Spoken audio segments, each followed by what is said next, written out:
Betapa besar kasih Yesus. Harga saudara telah lunas dibayar, saudara. Saudara tidak perlu lagi menanggung dosa saudara. Kalau saudara percaya kepada Yesus, semua dosa saudara akan disucikan. Tuhan Yesus berkata dalam Yesaya 1:18, walaupun besar dosamu merah patna seperti kirmisi, akan menjadi putih seperti salju. Walaupun dosa kita berwarna merah seperti kain kesumba, kita berkata ini jahat, aku orang jahat. Orang lain mungkin tidak tahu, tapi aku tahu betapa jahatnya aku. Firman Tuhan berkata, walaupun dosa kita merah patna, walaupun dosa kita hitam legam, tetapi akan menjadi putih seperti salju, disucikan oleh darah Yesus. Haleluya. Yesus datang untuk membebaskan kita dari dosa. Karena itu pada hari buka itu saudara, terima dia sebagai Tuhan dan Juru Selamat pribadi saudara. Saudara hanya perlu percaya pada Tuhan Yesus, dan seluruh dosa-dosa saudara disucikan Tuhan, dan saudara layak memiliki hidup yang kekal selama-lamanya dengan Tuhan di sorga. Katakan amin. Haleluya. Dosa memisahkan kita dengan Tuhan, saudara. Dosa memisahkan kita dengan Tuhan. Dosa itu perpisahan dengan Tuhan, saudara. Yesaya 59:1-2 berkata, bukannya tangan Tuhan kurang panjang untuk menolong kita, bukan telinganya kurang peka untuk mendengar doa kita, bukan. Tetapi yang merupakan pemisah antara kita dengan Tuhan adalah segala dosa-dosa kita. Itulah sebabnya malam ini jangan ada lagi kita yang berpisah dari Tuhan. Jangan ada lagi dosa yang memisahkan kita dengan Tuhan. Tapi bila pada hari ini kita terima darah Yesus menyucikan kita dari segala dosa kita, sehingga kita bisa memiliki hubungan pribadi dengan Tuhan. Di sini kita diberkati. Di dunia yang kekal, surga yang kekal sudah menunggu kita. Katakan haleluya. Haleluya. Saudara tahukah saudara, Yesus berteriak di kayu salib. Memang Yesus menderita dicambuk, sangat menderita. Tubuhnya sangat berat menanggung penderitaan fisik itu, saudara. Itulah sebabnya Simon dari Kirene harus menolong membawa salib itu sampai ke Golgota, karena tubuh Yesus sudah hancur, dicambuki sedemikian rupa, saudara, tidak kuat lagi menanggung salib itu. Yesus mau mati bagi kita. Penderitaan yang besar dialaminya, darah bercucuran. Itu satu penyiksaan yang paling mengerikan, disalibkan, saudara. Darah saudara disedot habis sampai saudara mati. Darah saudara menetes terus sampai saudara mati, saudara. Itu satu hukuman yang paling mengerikan, hukuman salib. Tapi tahukah saudara, sengsara Yesus yang paling besar sebenarnya adalah apa? Dia berpisah dengan Bapaknya. Itulah sebabnya ketika di kayu salib dia berteriak. Dia memang berat menderita semua sakit itu, tapi yang paling berat baginya ketika dia berpisah dengan Bapaknya. Dia harus menanggungkan semua dosa manusia ini.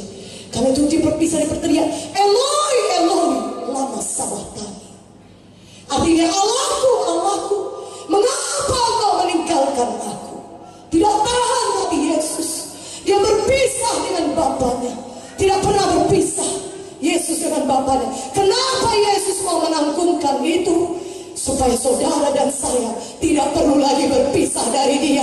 Supaya saudara dan saya bisa selama-lamanya dengan dia di surga. Katakan haleluya. Kasih Yesus begitu besar, kasih Bapa begitu besar.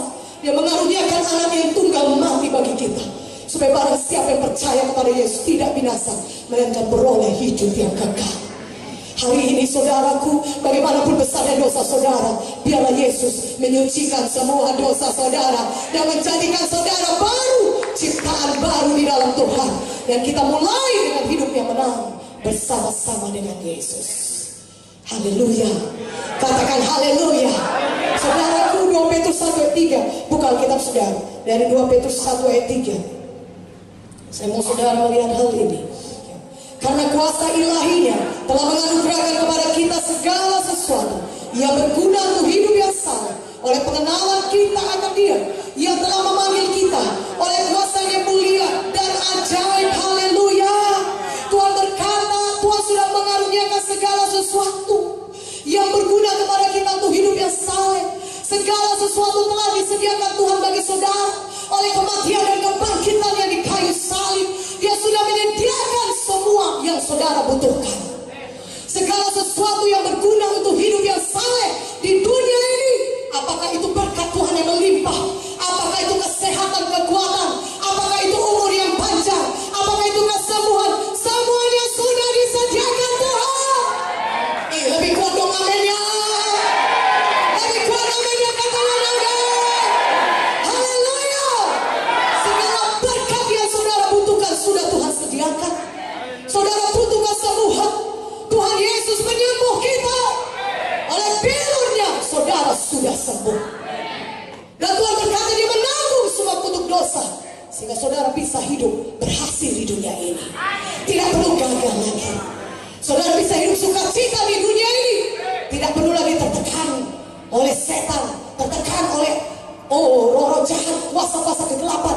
Tidak perlu. Saudara, aku katakan amin. Saudara bisa hidup berkemenangan di dunia ini. Saudara bisa hidup berhasil, diberkati Tuhan. Berhasil dalam studi, berhasil dalam pekerjaan, berhasil dalam rumah tangga. Itu semuanya berkat yang disediakan Tuhan bagi saudara. Katakan amin.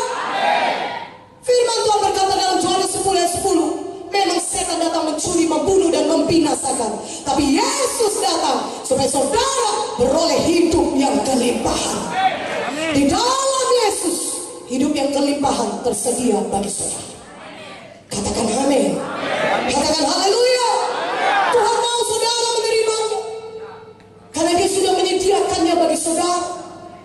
Di dalam pelayanan Yesus, saudara lihat bagaimana Yesus menyembuhkan orang-orang sakit.